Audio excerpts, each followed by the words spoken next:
Praise the lord.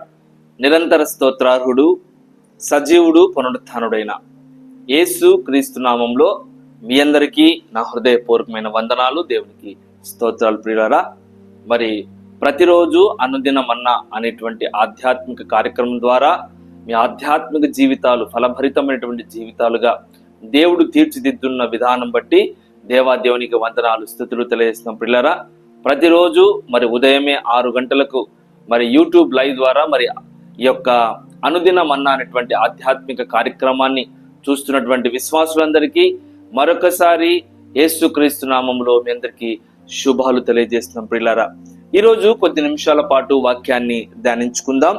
యోహాను సువార్త 15వ అధ్యాయం, యోహాను సువార్త 15వ అధ్యాయం 7-8 వచనాలను చదువుకుందాం. నా యందు మీరును మీ యందు నా మాటలను నిలిచి ఉండిన ఎడల మీకేది ఇష్టమో అడుగుడి, అది మీకు అనుగ్రహించబడును. మీరు బహుగా ఫలించుట వలన నా తండ్రి మహిమపరచబడును. ఇందువలన మీరు నా శిష్యులగుదురు. దేవునికి మహిమ కలుగును గాక. హల్లెలూయా.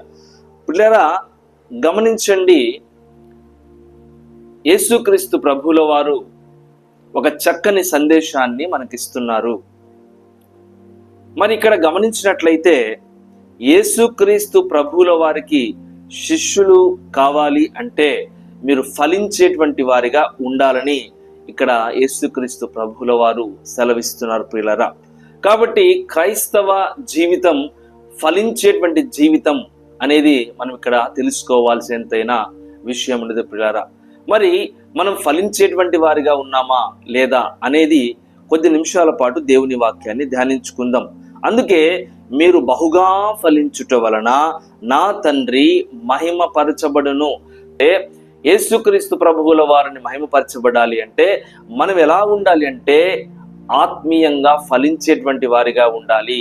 ఈ లోకములో మార్గదర్శకమైనటువంటి ఆదర్శవంతమైనటువంటి క్రైస్తవ జీవితాన్ని మనం జీవించాలి. దేవునికి మహిమ కలుగును గాక. ఆయన శిష్యులు అవ్వాలి అంటే మనం దేవుణ్ణి మహిమపరిచేటువంటి వారిగా ఉండాలి. అందుకే యేసుక్రీస్తు ప్రభువుల వారు అన్నారు, నన్ను ఘనపరచు వారిని నేను ఘనపరుస్తున్నాను. ప్రియులారా, ఎంత కాలము నుండి క్రైస్తవ జీవితాన్ని లీడ్ చేస్తున్నావు? ఎన్ని సంవత్సరాలుగా యేసుక్రీస్తు ప్రభువుల వారిని నమ్ముకున్నావు? అయితే దేవుణ్ణి గణపరిచేటువంటి వారిగా, దేవుణ్ణి మహిమపరిచేటువంటి వారిగా నీవు జీవిస్తున్నావా? ఈరోజు వాక్యము ద్వారా తెలుసుకోవాలని నేను ఆశిస్తున్నాను. ప్రియులారా, అందుకే నా తండ్రి మహిమపరచబడును, ఇందువలన మీరు నా శిష్యులగుదురు. ఎప్పుడు తండ్రి మహిమపరచబడతారంటే ఫలించేటువంటి వారిగా. పిల్లలు గమనించండి, అందుకే మీరు బహుగా ఫలించాలని దేవుడు ఆశిస్తున్నాడు. ప్రియులారా, మరి ఏ రకంగా ఫలించాలి? మీరు ఏ రకంగా ఏ విషయాలలో ఫలించాలి అనుకుంటే, మొదటిగా ఆయన ఫలించేటువంటి వారు దేవుని వాక్యాన్ని గైకొనాలి, దేవుని వాక్యానికి విధేయత చూపాలి. దేవునికి మహిమ కలుగును గాక. హల్లెలూయా. పిల్లలు గమనించండి, ఏమిటి ఫలింపు? 3 విషయాలలో ఈరోజు నేను ఫలింపు ఏ విధంగా ఉంటుందో నేను మీకు బోధిస్తాను. ప్రియులారా, పరిశుద్ధాత్మ దేవుడు వాక్య బోధనలో సహాయం దయచేయునుగాక. ఆమెన్. మొదటిది ఆత్మ ఫలాలు. ప్రతి క్రైస్తవుడు ఆత్మ ఫలాలను కలిగి ఉండాలి, ఆత్మలో ఫలించేటువంటి వారిగా ఉండాలి. గలతీయులు రాసిన పత్రిక 5వ అధ్యాయం 22వ వచనం. గలతీయులు రాసిన పత్రిక 5వ అధ్యాయం 22వ వచనం. ఆత్మ ఫలములేమనగా ప్రేమ, సంతోషం, సమాధానం, దీర్ఘశాంతం, దయాళత్వం, మంచితనం, విశ్వాసము, ఆశా నిగ్రహము. పిల్లలు గమనించండి, ఇవన్నీ ఆత్మ ఫలములు. దేవునికి మహిమ కలుగును గాక. సాత్వికము కూడా ఈ యొక్క ఆత్మ ఫలముల్లో భాగంగా వస్తుంది. కాబట్టి గుర్తుపెట్టుకోండి, ప్రతి క్రైస్తవుడు ఫలించేటువంటి వారుగా ఉండాలి అంటే ఈ ఆత్మ ఫలమును కలిగి ఉండాలి. నీలో ప్రేమ కలిగి ఉండాలి, నీలో సంతోషం ఉండాలి, సమాధానం ఉండాలి, దీర్ఘశాంతం ఉండాలి, దయాళత్వం ఉండాలి, మంచితనం ఉండాలి, సాత్వికం ఉండాలి, విశ్వాసం ఉండాలి, ఆశా నిగ్రహం ఉండాలి. ఇవన్నీ ఉన్నప్పుడే నీవు ఫలించేటువంటి క్రైస్తవుడిగా ఉంటావు. దేవునికి మహిమ కలుగును గాక. ఈ యొక్క ఆత్మ ఫలాలలో ఏ ఒక్కటి నీలో కొదువైనా, ఏ ఒక్కటి నీలో తక్కువ ఉన్నా నీవు ఫలించేటువంటి వాడిగా ఉండవు. దేవునికి మహిమ కలుగును గాక. కాబట్టి ఆత్మ ఫలాలు మనం కలిగి ఉండాలి. ఆత్మ ఫలాలను ఫలించేటువంటి వారిగా ఉండాలని యేసుక్రీస్తు ప్రభువుల వారు ఆశిస్తున్నాడు. దేవునికి మహిమ కలుగును గాక. కాబట్టి మనం ఆత్మ ఫలములను ఫలించేటువంటి వారిగా ఉండాలి. దేవునికి మహిమ కలుగును గాక. మరి మార్కు సువార్త 4వ అధ్యాయం 20వ వచనం చూద్దాం. మార్కు సువార్త 4వ అధ్యాయం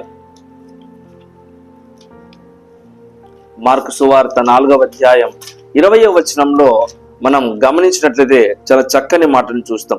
మంచి నేలను విత్తబడిన వారెవరనగా వాక్యము విని దానిని అంగీకరించి 30దంతలుగాను 60దంతలుగాను 100ంతలుగాను ఫలించు వారిని చెప్పిన. పిల్లరా గుర్తుపెట్టుకోండి, 30దంతలు 60దంతలు 100ంతలుగా నీవు ఫలించాలనుకుంటే ముందుగా దేవుని వాక్యాన్ని గైకొనాలి.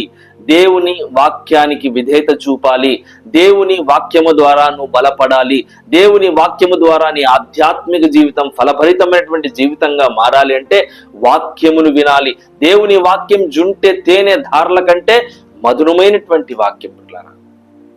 అలాంటి వాక్యాన్ని మనం ఎప్పుడైతే గైకుంటామో అప్పుడు మనం ఫలించేటువంటి వారిగా ఉంటాం. దేవునికి మహిమ కలుగును గాక. రెండవది, జ్ఞానములో ఫలించేటువంటి వారిగా ఉండాలి. ఈ లోక జ్ఞానం కాదు, దేవుని జ్ఞానంలో నువ్వు ఎదుగుతూ ఉండాలి. దేవునికి మహిమ కలుగును గాక. బైబిల్ గ్రంథములో మనం గమనించినట్లయితే సొలొమోను రాజు ఆయన జ్ఞానముకు ప్రాధాన్యత ఇచ్చినటువంటి వ్యక్తిగా మనం చూస్తాం. పిల్లరా, జ్ఞానము కలిగినటువంటి వ్యక్తిగా సొలొమోను చూస్తాం. అదేవిధంగా దానియేలు గ్రంథం 1వ అధ్యాయం 20వ వచనంలో మనం గమనించినట్లయితే రాజు వారి యొద్ద విచారణ చేయగా, ఎవరు రాజు? రాజు యొక్క నెబుకద్నెజరు విచారణ చేయగా జ్ఞాన వివేకములు సంబంధమైన ప్రతి విషయములో వీరు తన రాజ్యమందంతలు శకునగాండ్రను గారడీ విద్య గల వారి కంటెను 10ంతలు శ్రేష్ఠులు. చూడండి, 10ంతలుగా జ్ఞానం కలిగి ఉన్నారు. ఎవరు? దానియేలు, అదేవిధంగా షడ్రక్, మేషక్, అబేద్నెగోలు.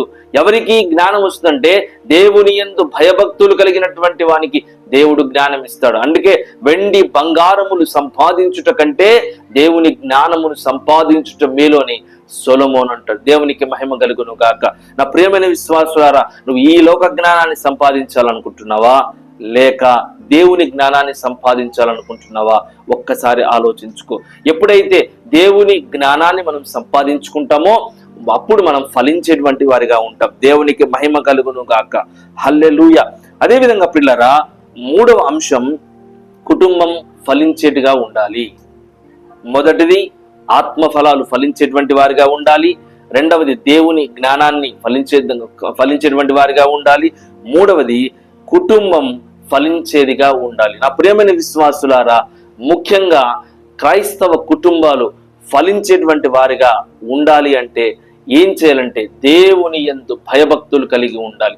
దేవుని వాక్యము ద్వారా కట్టబడాలి. దేవుని వాక్యము ద్వారా మనం అంటు కట్టబడాలి. దేవునికి మహిమ కలుగును గాక. మనం పరిశుద్ధ గ్రంథంలో చూసినట్లయితే దేవుని మాట విన్నటువంటి వారు అభివృద్ధి పొందినట్లుగా, దేవుని మాటకు విధేయత చూపినటువంటి వారు ఫలించినటువంటి వారిగా మనం చూస్తాం. ఎవరు వాళ్ళు? అబ్రహాము, ఇస్సాకు 100ంతలుగా ప్రతిఫలము పొందెను. అబ్రహాము జీవితంలో చేసినటువంటి అద్భుతమైనటువంటి కార్యాలు, ఇస్సాకు జీవితంలో చేసినటువంటి అద్భుతమైన కార్యాలు నీ జీవితంలో నీ యొక్క అద్భుతమైన కార్యాలను రుచి చూడాలంటే నీ కుటుంబము ఫలించేటువంటిగా ఉండాలి. నీ కుటుంబం మందిరములో నాటబడిగా ఉండాలి. నా ప్రియమైన విశ్వాసులారా, ఒక్కసారి జ్ఞాపకం చేసుకోండి. నీ కుటుంబం ప్రతి ఆదివారం దేవుని సన్నిధిలో కనబడుతోందా? ప్రతి ఉపవాస ప్రార్థన కూడికలో దేవుని సన్నిధిలో కనబడుతుందా? బుధవారం మరి గృహ కూడికలో నీ కుటుంబం దేవుని సన్నిధిలో కనబడుతుందా? ప్రతిరోజు ప్రార్థన అనేటువంటి బలిపీఠాన్ని మీరు కడుతున్నారా? నా ప్రియమైన విశ్వాసులారా, ఈ విధంగా నీవు యజమానురాలుగా నీ కుటుంబాన్ని ఆధ్యాత్మికంగా నడిపించవలసినటువంటి బాధ్యత ప్రతి ఒక్కరి మీద ఉంది ప్రియులారా. కాబట్టి మీరు ఆధ్యాత్మికంగా బలపడాలి అంటే దేవుని వాక్యములో ఆత్మ ఫలాలను ఫలించేటువంటి వారిగా, జ్ఞానము సంపాదించేటువంటి వారిగా, కుటుంబం అంతా దేవునికి ఇష్టమైనటువంటి బిడ్డలుగా జీవించేటువంటి వారిగా ఉండాలని దేవుడు ఆశిస్తున్నాడు. దేవునికి మహిమ కలుగును గాక. అందుకే లూకా సువార్త 3వ అధ్యాయం 8వ వచనంలో మారు మనస్సుకు తగిన ప్రతిఫలము ఫలించు. నీలో మాయ మనస్సుందా? మారు మనస్సుందా? అందుకే మారు మనస్సు కలిగి ప్రతిఫలము ఫలించుడు. దేవునికి మహిమ కలుగును గాక. హల్లెలూయా. పిల్లలు గమనించండి, ఈ 3 విషయాలలో అభివృద్ధి పొందాలి. ఈ 3 విషయాల్లో ఫలించేటువంటి వారిగా ఉండాలని దేవుడు ఆశిస్తున్నాడు. మొదటిది ఆత్మఫలములు, రెండవది దేవుని జ్ఞానము, మూడవది కుటుంబము ఫలించేటువంటి వారిగా ఉండాలి. రేపొద్దున పరలోక రాజ్యానికి వెళ్ళినప్పుడు దేవుడు నిన్ను క్వశ్చన్ వేస్తాడు, దేవుడు నిన్ను ప్రశ్నిస్తాడు. న్యాయపీఠం ఎదుట నువ్వు నిలబడినప్పుడు, ధవళ సింహాసనం మీద యేసుక్రీస్తు ప్రభువుల వారు ఉన్నప్పుడు దేవుడు నిన్ను అడుగుతాడు, నువ్వు ఆత్మ ఫలాలు నువ్వు ఫలించావా? దేవుని జ్ఞానాన్ని సంపాదించుకున్నావా? నీ కుటుంబం ఆధ్యాత్మికంగా బలపడడానికి నీ వంతు నీవు కృషి చేశావా అన్న ప్రశ్న వేసినప్పుడు దానికి తగినటువంటి సమాధానం మన దగ్గర ఉండాలి ప్రియులారా. అందుకే ఈ లోకములో ఉండంగానే ఆధ్యాత్మికంగాను మరి ఆత్మ ఫలాలు ఫలించేటువంటి వారిగా, కుటుంబం అంతా మరి దేవునికి ఇష్టకరమైనటువంటి బిడ్డలుగా, అదేవిధంగా జ్ఞానాన్ని సంపాదించి సాక్షికరమైనటువంటి బిడ్డలుగా మనం జీవించాలని దేవుడు ఆశిస్తున్నాడు. కాబట్టి ప్రియమైన విశ్వాసులారా, ఫలించేటువంటి వారిగా యేసుక్రీస్తు ప్రభువుల వారు మరి మనను ఫలించేటువంటి వారిగా ఉండాలని ఆశిస్తున్నాడు. కాబట్టి ఈ వాక్యం వింటున్న నా సహోదరుడా, నా సహోదరి, మరి ఫలించేటువంటి వాడిగా నీవు ఉన్నావా? జ్ఞానంలోని ఫలిస్తున్నావా? కుటుంబంలో ఫలిస్తున్నావా? దేవుని వాక్యంలోని ఫలిస్తూ ఉన్నావా? ఆత్మఫలాలు ఫలిస్తున్నావా? ఈ విధంగా నువ్వు ఫలించేటువంటి వాడిగా ఉంటే దేవుడు నేను అనేక రీతులుగా నేను ఆశీర్వదిస్తాడు. ప్రియుడా, నీ ఆత్మవర్ధిల్లిన కొలది అన్ని విషయంలో సౌఖ్యంగా ఉండాలని మరి దేవుని వాక్యం సెలవిస్తుంది. కాబట్టి ప్రియులారా, మరి మీరు ఫలించేటువంటి వారిగా ఉండి దేవునికి మహిమకరమైన జీవితం జీవించులాగున మరి మీ కొరకు మేము ప్రార్థిస్తాను.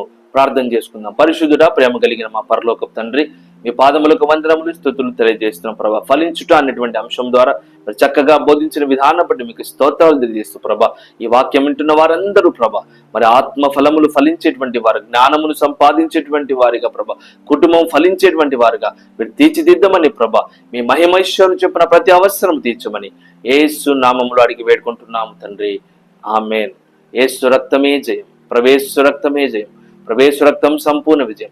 అపవాది క్రియలకి ఎంత నాశనం కలుగును గాక. ఆమెను ఆశీర్వాదం మన తండ్రి అయిన దేవుని ప్రేమ, కుమారుడైన యేసుక్రీస్తు కృప, పరిశుద్ధాత్మక అన్యోన్య సహవాసము సమా లైవ్ లో చూస్తున్న వారందరికీ ఇప్పుడు ఎల్లప్పుడు సదాకాలము తోడై ఉండును గాక. ఆమేన్, ఆమేన్, ఆమేన్. సియోనులో నుండి నా దేవుడు మిమ్మల్ని దీవించి ఆశీర్వదించును గాక. ఆమేన్. దేవుడు మీ కుటుంబాన్ని నిండారుగా దీవించి ఆశీర్వదించును గాక. ఆమేన్. Praise lord. అందరికీ వందనాలు.